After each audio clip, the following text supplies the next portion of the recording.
Antes de abrirmos a palavra, eu quero chamar a Sara aqui na frente. Eu tenho o certificado do batismo. Ela batizou domingo passado, ó. A Sara e a Lara batizaram domingo passado. Então aqui está o seu certificado. Nós vamos tirar uma foto. A Lara acho que não veio hoje. Hoje não. Mas quem vai tirar uma foto aqui, ó? Vamos tirar uma foto. Você apresenta o seu certificado, sim. Isso. Olha lá. Batizou semana passada, fresquinho ainda. Obrigado você. Deus te abençoe. Cadê? Está aqui. E eu queria reconhecer os nossos visitantes hoje. Temos vários visitantes hoje. E eu fiquei muito feliz de vê-los. E eu queria que pudessem dizer o nome de vocês, para que os irmãos pudessem reconhecê-los e também cumprimentá-los, né? Então, vamos começar aqui com você de laranja. Mateus, bem-vindo, Mateus. Isabela. Luiz. Márcia e a Laura. Isilda. Marcos. Aqui atrás, vocês, já é a segunda vez, vocês vieram domingo passado, né? Mas fala o nome de vocês de novo. Kleber e Patrícia, bem-vindos também. Deus abençoe vocês. Quem mais que eu estou vendo aqui? Vocês ali, não é a primeira vez, é? Primeira vez? Bem-vindos. Semana passada, fala o nome de vocês de novo. Tiago e Thalita, bem-vindos também. Ele está na aula de inglês, olha que legal. Deus abençoe vocês. Mais alguém aqui, ó. Aqui, ó. Vera Lúcia. E a... vocês são daqui, vocês já são de casa, esqueci. Nome de vocês?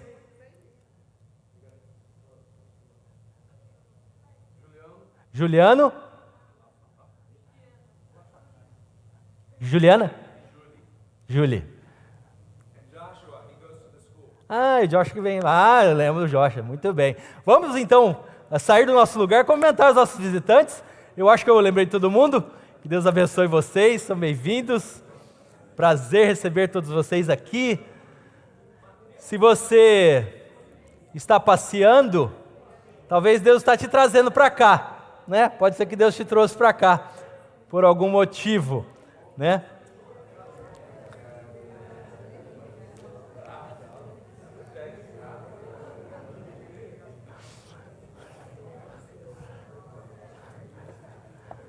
Que bênção, hein? Olha, estamos tendo recorde de visitantes também, pastor Melvin. Glória a Deus, hein? Que bênção. Tá chegando mais gente, ó. Bem-vindos. Deus abençoe vocês. Primeira vez, não? Primeira vez, segunda vez. Terceira? Já, terceira vez. Que bom. Ó, já estão tudo na classe de inglês. Que bênção. Glória a Deus. Bem-vindos. Vai ficar grande a nossa classe de inglês. Na semana passada tinha uns 14 alunos. E nós temos a Jen, que é a nossa professora de inglês. Say hi for everybody. É a nossa professora de inglês, a Jen.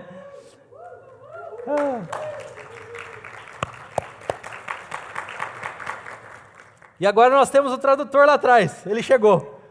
Ele chegou para nos ajudar. Porque o nosso tradutor que está hoje não conseguiu chegar. Mas obrigado, Mateus, por estar traduzindo para nós.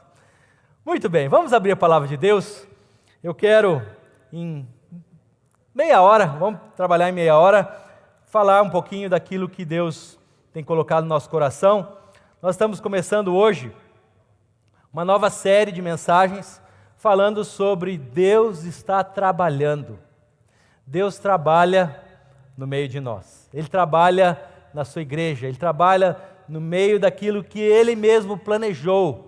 O sonho de Deus é que o povo dele esteja reunido, esteja cultuando junto, adorando o Senhor juntos. E eu queria te convidar a ficar de pé mais uma vez, abrir comigo sua Bíblia no livro de 2 Timóteo, capítulo 3, os versos 10 ao 17, depois do capítulo 4, do 1 ao 5. 2 Timóteo, capítulo 3,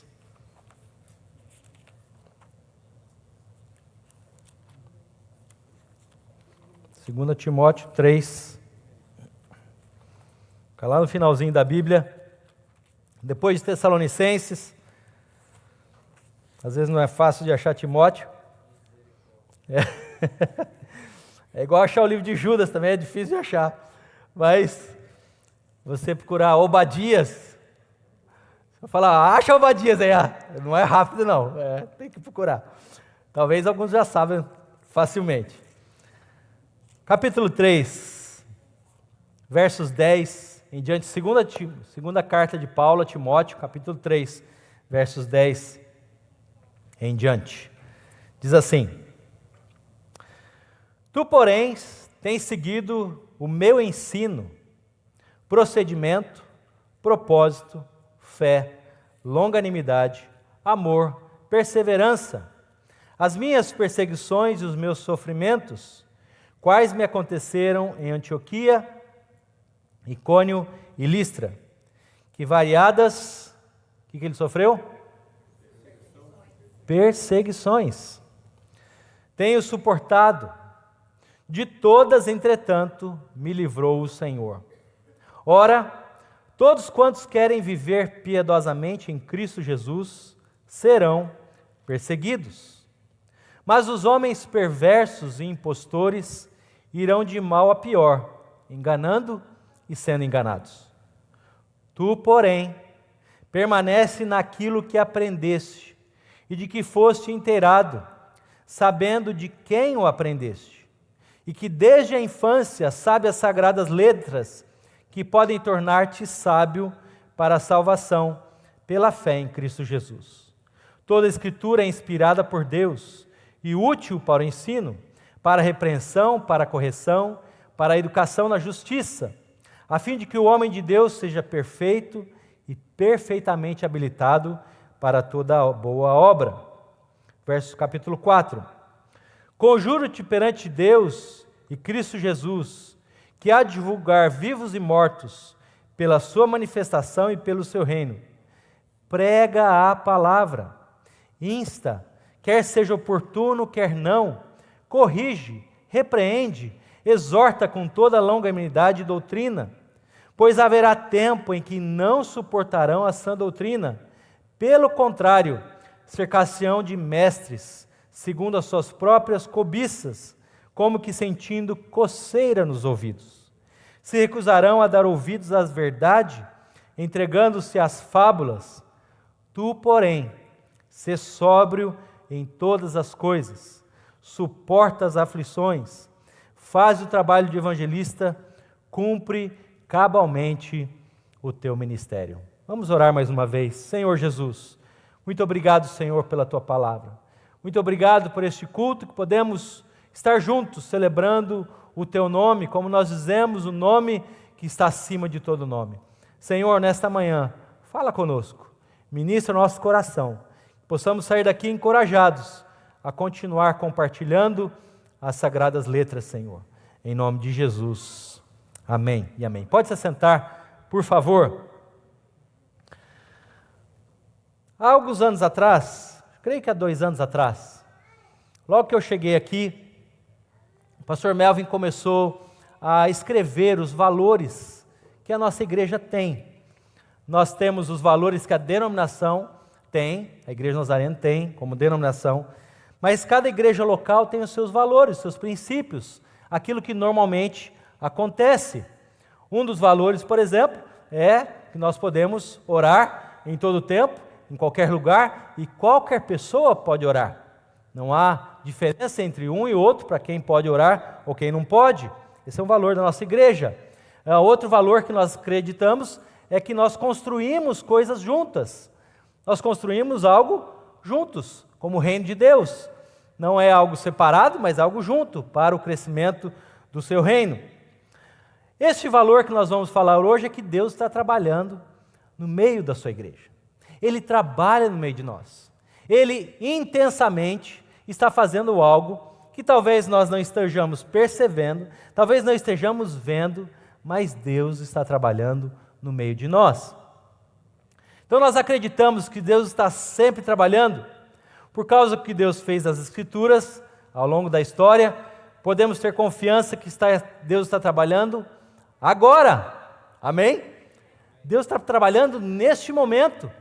Enquanto você está aqui cultuando o Senhor, Deus está fazendo alguma coisa lá na sua casa, lá no seu trabalho, lá na sua região onde você mora, lá no país.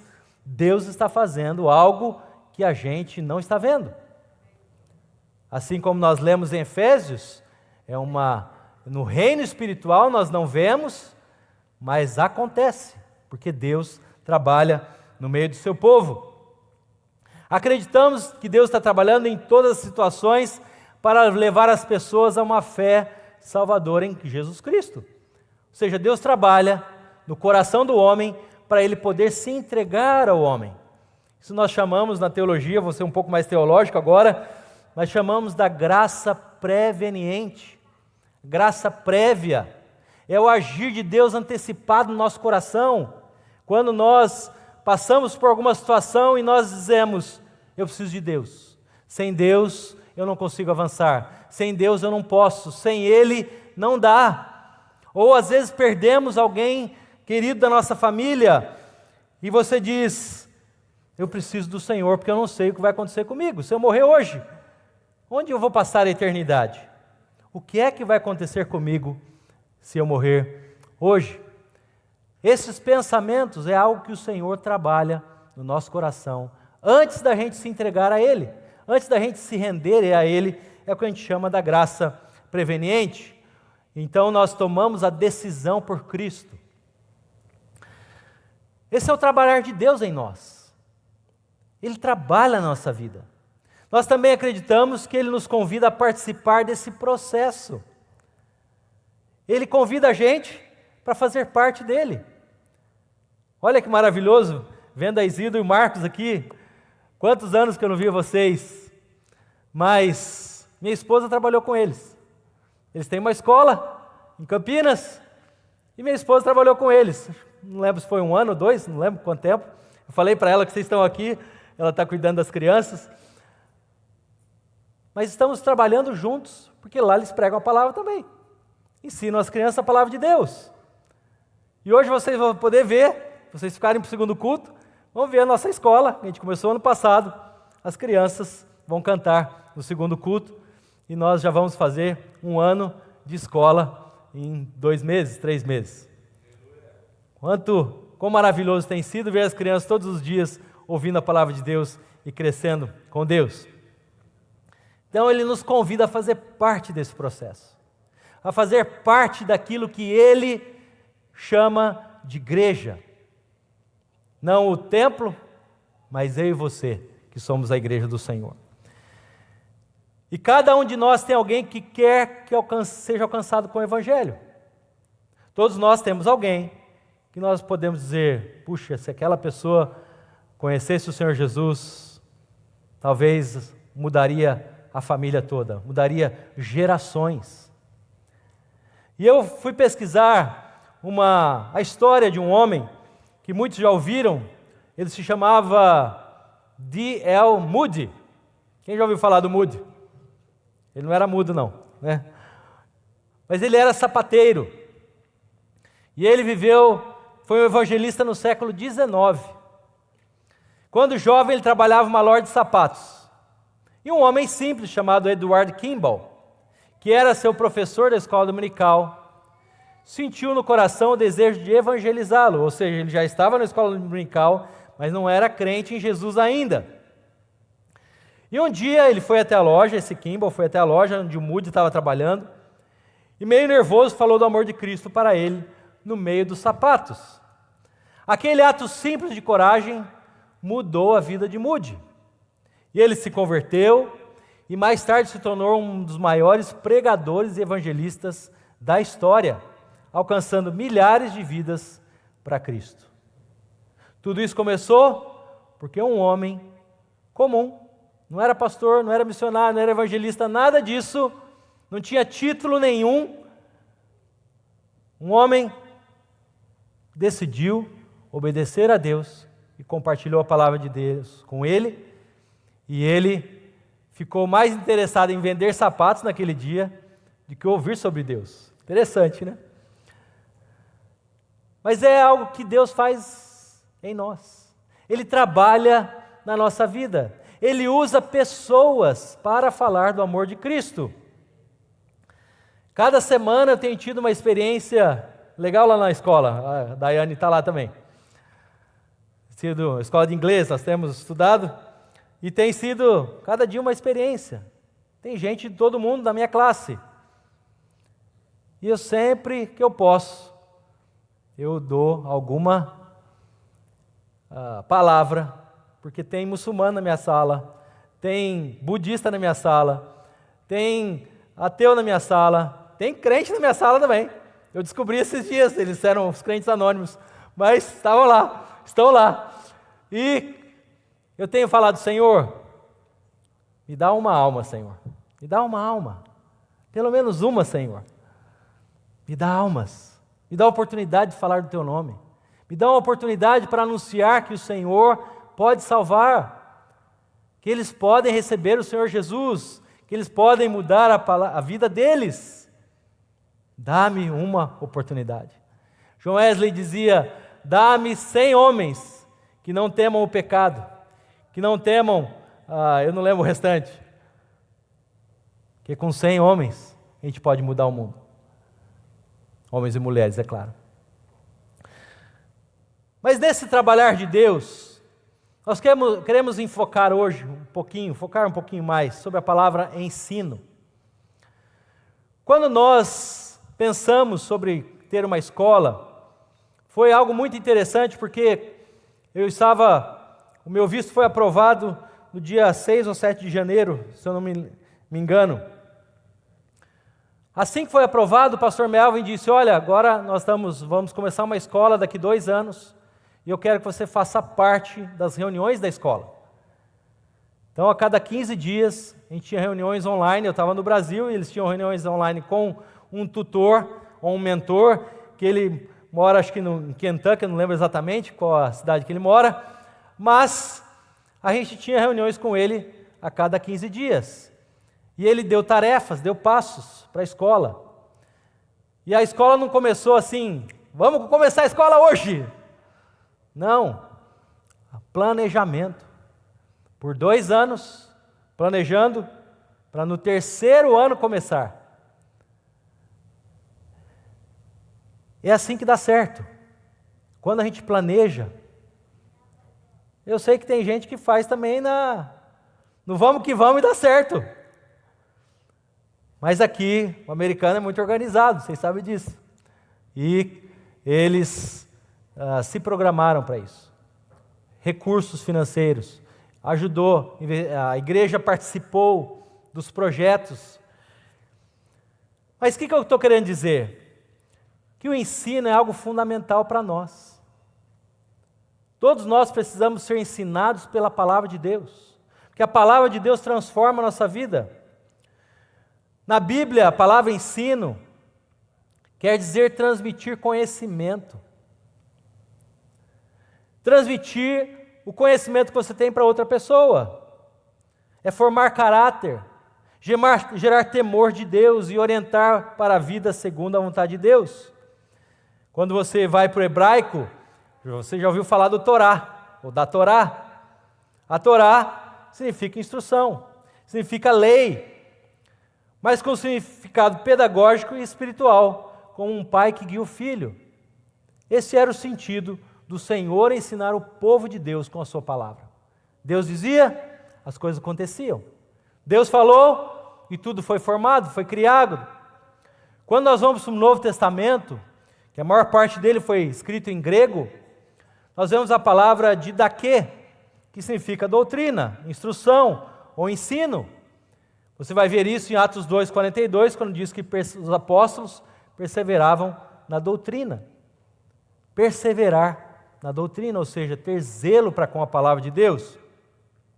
Logo, ensinar é mais do que falar, é formar, discipular, transformar vidas. Este é a grande bênção da palavra de Deus. Quando ela alcança a nossa vida, ela nos transforma. Agora, voltando um pouquinho para Timóteo, eu quero pensar com vocês sobre alguns princípios importantes que nós vemos aqui nesse texto. Um texto que eu li, são quase 13 versículos, mas o apóstolo Paulo começa a escrever para Timóteo, dizendo, olha, nos últimos dias, no capítulo 3 ele começa dizendo, olha, nos últimos dias vocês vão ter pessoas egoístas, arrogantes, vão ter pessoas desobedientes, pessoas que blasfemam, e ele começa a dar características das pessoas que iriam ter nos últimos dias. Eu não sei se você conhece alguém assim, alguém que blasfema, alguém que mente, alguém que é egoísta. Eu não sei se você conhece alguém que é ingrato. Você conhece alguém que é ingrato? Não, né, dona Ana? Não conhece. Talvez alguém que fala mal do outro. Conhece alguém assim? Sinal dos últimos dias. Cruéis. Pessoas que são mais amigas dos prazeres do que amigo de Deus. O apóstolo Paulo começa o capítulo 3 dando esse pano de fundo. Nos últimos dias vocês vão ter gente assim. Gente que não se importa com o outro. Gente que não ama o outro. Gente que não está nem aí para o outro. Mas o Senhor é tão maravilhoso que Ele diz, olha, esteja atento ao meu ensino. Ao ensino da palavra de Deus. Que a palavra de Deus vai mudar a sua vida. Por mais que você sofra perseguição por causa desta palavra, continue firme. Não desanime. Não fique desencorajado, como o pastor Melvin disse. Não volte atrás. Porque no verso 12, todos quantos querem viver piedosamente em Cristo Jesus serão perseguidos. Vai ter perseguição. Vão falar mal de você. Não vão querer te ouvir. Não vão querer dar atenção àquilo que você tem para falar. Você é estrangeiro. Não sei, pode acontecer. Quando nós morávamos em Ohio, tinha uma amiguinha da Sara. A Sara tinha 7 anos quando a gente morou lá. Agora ela está com 18. Faz tempo. Mas quando a gente estava lá, ela tinha uma amiguinha da classe dela, que falava para ela, você é estrangeira, você não é americana. Falava para ela. E ela falou, não estou nem aí. Ela falava, não estou nem aí. Mas pode acontecer. Pessoas falarem mal de nós, pessoas que não querem saber de nós. Perseguição por causa desse livro. Verso 13. Mas os homens perversos e impostores irão de mal a pior, enganando e sendo enganados. Que interessante. Conhece alguém assim? Eu gosto do Salmo 73, depois você pode ler em casa. Salmo de Asaf. Esse salmo eu ouvi há muitos anos atrás. Quando Asaf, ele estava no templo, servindo o Senhor, e ele começa a olhar para fora, ele começa a olhar para os outros, e ele começa a ver, puxa, os outros não têm dificuldades, eles têm dinheiro, eles têm gordura, ou seja, tinha churrasco toda semana, eles têm tudo que eles precisam, eles não ficam doentes, eles não passam necessidades, como eu estou passando, porque eu estou aqui servindo o Senhor, eu estou passando necessidade. E ele começa a fazer uma lista de reclamações, dizendo, será que vale a pena eu deixar tudo, deixar o meu país, vir para cá, para servir o Senhor? Será que vale a pena? Essa foi a conversa de Asaf. Será que vale a pena eu não me contaminar com este mundo, não viver o que este mundo vive, para me guardar para o Senhor? Será que vale a pena? Eu gosto quando no verso 17 diz assim, até que entrei no santuário de Deus e entendi o fim deles. Qual é o fim deles? Quem não conhece a Deus, quem rejeita o Senhor, vai passar a eternidade longe de Deus. Se a pessoa receber o Senhor Jesus, ela tem a oportunidade. Mas qual é o fim deles? E então ele disse, vale a pena. Ele disse, olha, realmente vale a pena. Por mais difícil que seja, por mais perseguições que eu passe, vale a pena seguir o Senhor, vale a pena ler a sua palavra, meditar nela, vale a pena viver piedosamente, viver com o Senhor. E então o apóstolo Paulo dá uma recomendação muito intensa para Timóteo, dizendo para ele, olha, tu porém, verso 14, se você continuar com a Bíblia aberta, é no verso 14, tu porém permanece naquilo que aprendeste e de que foste inteirado, sabendo de quem o aprendeste e que desde a infância sabe as sagradas letras. Olha que importante que é desde a infância nós conhecermos a palavra de Deus. O tio está aqui. Yes? You're here. O tio, ele está aqui, quantos anos, Margot? Vocês estão aqui na igreja? 3 anos. Desde que eu conheci ele, está aqui na igreja, cultuando o Senhor, quer estar com as coisas de Deus. A avó dele está lá, ela traz o neto. Olha quão maravilhoso é os pais trazerem os filhos para ouvir a palavra de Deus. A palavra de Deus abençoa os nossos filhos. A palavra de Deus muda a vida dos nossos filhos, muda a visão deles. Por isso que é tão importante termos uma escola cristã no nosso meio. Sabe as sagradas letras desde a infância, que vão te trazer sábio para a salvação pela fé em Cristo Jesus. Um dia, eles vão tomar uma decisão com Cristo. Minhas filhas, logo de cedo, acho que a Júlia foi com 5 anos, se eu não me engano, entregou a vida para Jesus, 5 anos de idade. Estava no colégio da igreja. Desculpa. Ouvia a palavra de Deus toda semana. Nos cultos que a gente ajudava com as crianças, toda semana. Quem não entregou a vida para Jesus ainda, pode vir aqui, entregue sua vida para Jesus. Quantas vezes as crianças vinham repetidamente entregar a vida para Jesus? Por quê? Porque eles falavam, eu acho que eu pequei, eu acho que eu fiz alguma coisa errada, eu preciso entregar minha vida para Jesus de novo, e eu preciso de novo. E era assim, uma prática. Mas não é o que acontece com os perversos. Eles vão de mal a pior. Verso 16 diz que toda a Escritura é inspirada por Deus. A palavra inspirar quer dizer soprada. É isso aqui. Deus soprou.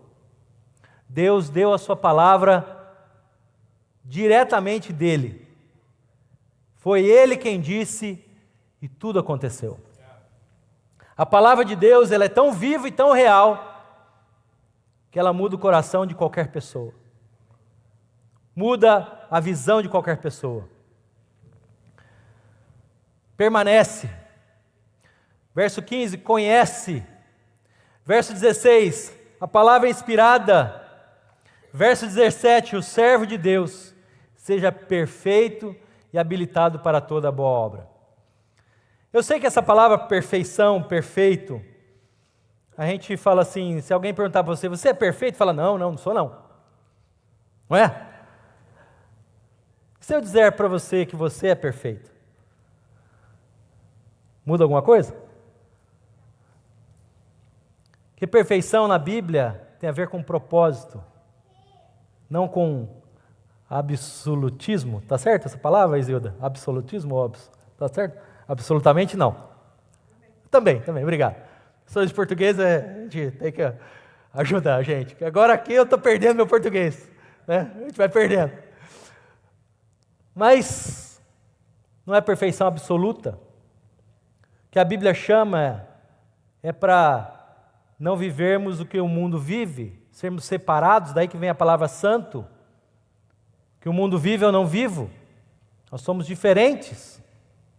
Nós vivemos contra a cultura. Nós somos não a favor dessa cultura, nós somos contra a cultura. Nós não vivemos o que a cultura vive. Por mais que ela tenha coisas boas, ela não vive o que a palavra de Deus ensina. Então nós somos contra a cultura. Então quando a gente pensa, vamos pensar, dar uma ideia do relógio. Esse meu relógio aqui, ele é perfeito? 10h15, perfeito. Foi criado com o propósito de me dar a hora. Entenderam a diferença? Deus nos criou com o propósito de sermos a sua imagem, de vivermos com Ele. Mas tem vezes que o relógio acabou a bateria. Tem vezes que o relógio não funciona do jeito que eu queria. São as imperfeições. Então, quando a gente pensa em propósito, nós somos criados com um propósito para a glória de Deus, para viver com Deus. Não quer dizer que às vezes a gente não peque, não quer dizer que às vezes a gente não falhe. Então, se alguém perguntar para você, você é perfeito?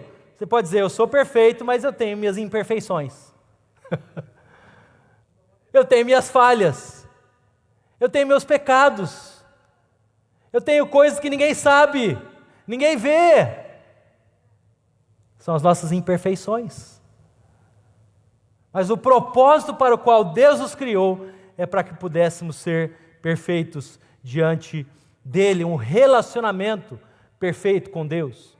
Quando Jesus diz, olha, sede vós perfeitos, como é perfeito o vosso Pai Celeste, Ele não está dando uma sugestão, tá? Está dando uma sugestão? Não, é ordem. Sede vós perfeitos como é perfeito o vosso Pai Celeste. Só que no contexto está dizendo de relacionamento. O nosso relacionamento com Deus deve ser perfeito. Só que às vezes nós quebramos o nosso relacionamento.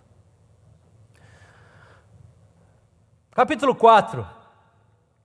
Paulo pede a Timóteo com insistência.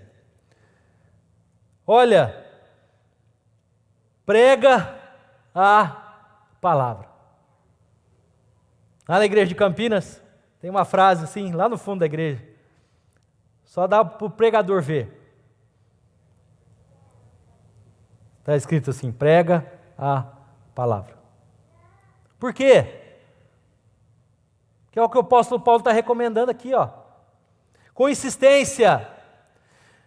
É oportuno ou não é oportuno? Prega a palavra, corrige, repreende, exorta com amor, com doutrina, com ensino, pois vai ter um tempo que as pessoas vão ter coceira no ouvido, não vão querer ouvir.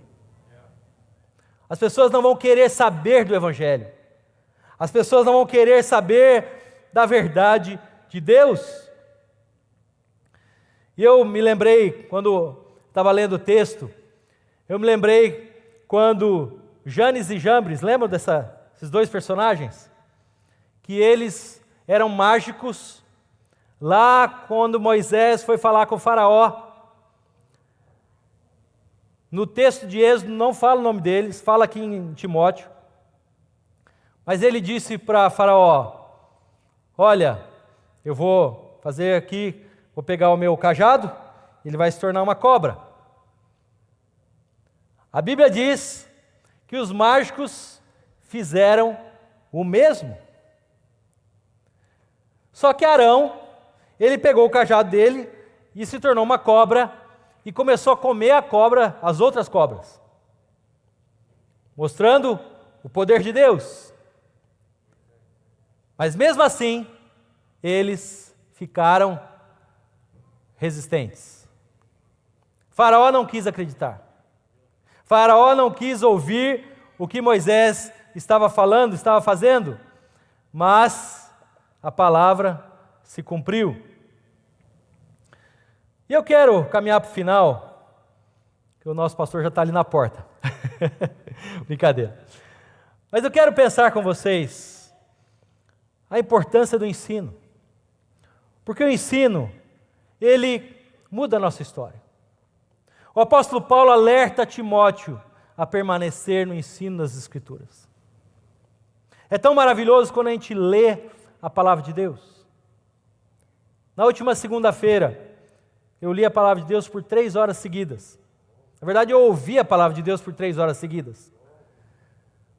Quão abençoador foi! O Senhor falou comigo. O Senhor ministrou na minha vida. Ah, mas 3 horas é muita coisa. Quanto tempo você fica no Instagram passando os negócios lá? Graças a Deus não tem Instagram, não quero ter, não vou ter. Se você tem, não tem nenhum problema. Mas, quanto tempo você gasta passando aqueles negócios lá? Ou no YouTube, vendo os vídeos. Quando começa não dá vontade de parar. É verdade ou não é? É ou não é, gente?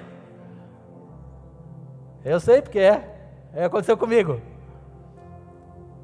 Se a gente bobear, a gente fica 4, 5 horas no Instagram, vendo coisas que talvez não vão te ajudar, nem te edificar.